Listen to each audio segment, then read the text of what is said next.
The F-35 fighter jet has completed one of its years-long flight testing programs, just in time for the United States to suspend all deliveries of the new supersonic aircraft. The final flight of the F-35 System Development and Demonstration (SDD) phase took place earlier this week, flown by British Systems test pilot Pete Wilson. He flew an F-35C, the version designed for conventional aircraft carriers, on a flight intended to check that the aircraft can safely carry 2,000-pound bombs and Sidewinder anti-aircraft missiles together.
In all, the SDD flight tests clocked up 17,000 flying hours over 9,200 sorties across all three variants of the supersonic stealth fighter.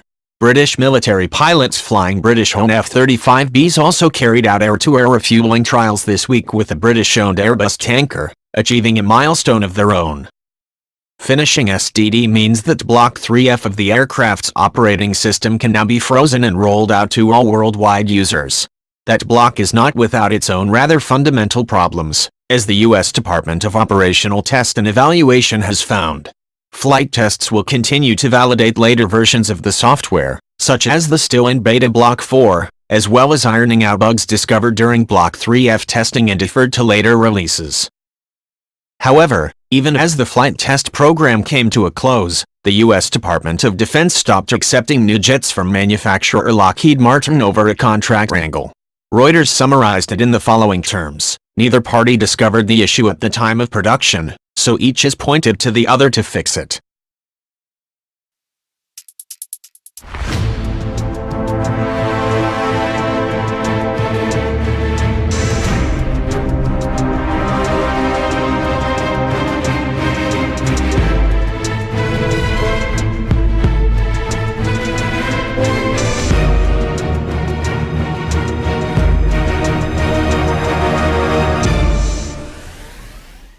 An American government spokesman said, "This is not a safety of flight issue but rather a contractual resourcing issue that needs to be resolved. The U.S. government has implemented this pause to ensure the warfighter receives a quality product from industry. It is not believed the pause in deliveries will affect the UK's purchase of F-35Bs, mainly because we asked for our first batch to be delivered at such a slow rate that a delay of a month or two won't have a measurable impact."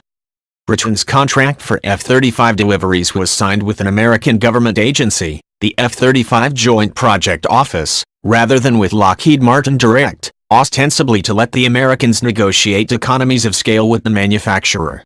This, however, has led to the situation where the U.S. government dictates to the UK where supposedly British-owned aircraft will have their engines overhauled. Turkey, the well-known bastion of democratic stability. Currently the UK owns about 15 F-35Bs and the target is to have about 45 on strength by the middle of the next decade.